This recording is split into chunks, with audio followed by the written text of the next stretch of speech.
আসসালামু আলাইকুম। এগুলো টাকি মাছের শুটকি। আমি ঠান্ডা পানিতে ভিজিয়ে রেখেছি। ঠান্ডা পানি দিয়ে খুব ভালো করে পরিষ্কার করে ধুয়ে নেব। এরপর একটি কড়াইয়ের মধ্যে আমি পেঁয়াজ কুচি, রসুন কুচি, কাঁচামরিচ, ধনিয়া পাতা সবগুলো একসাথে কেটে পরিষ্কার করে ধুয়ে নিয়েছি। অবশ্যই রসুনের পরিমাণ একটু বেশি দিতে হয়, যেহেতু শুটকি মাছ।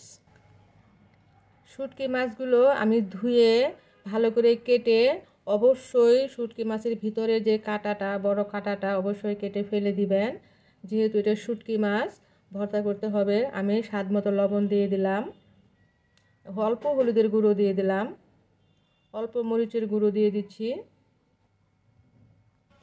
সরিষার তেল দিয়ে দিচ্ছি। অবশ্যই সরিষার তেল দিয়ে ভর্তাটা করার চেষ্টা করবেন। সরিষার তেল দিয়ে যে কোনো ভর্তা খেতে খুবই ভালো লাগে। সব কিছু দিয়ে দেবার পর এখন আমি হাত দিয়ে খুব ভালোভাবে মেখে নিব।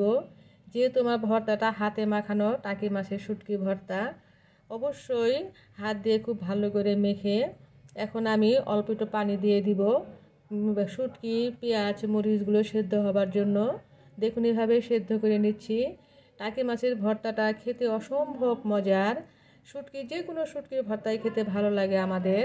তবে টাকি মাছের ভর্তাটা আমাদের গ্রাম বাংলার একটি পুরনো খাবার।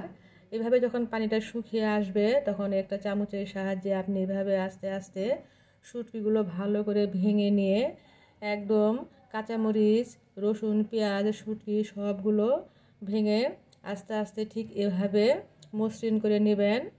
আমি শুটকিটা কাটার সময়ই যখন পরিষ্কার করে ধুয়েছি তখনই আমি বড় কাঁটাটা ফেলে দিয়েছি। এখন আর কোনো কাঁটা নেই। অবশ্যই কাঁটাটা বেছে ফেলে দিয়ে তারপর ভর্তা করবেন। অসম্ভব মজার একটা ভর্তা। শীতের দিন তো কথাই নেই, গরম ভাতের সাথে। আপনারা ভালো থাকবেন। আল্লাহ হাফেজ।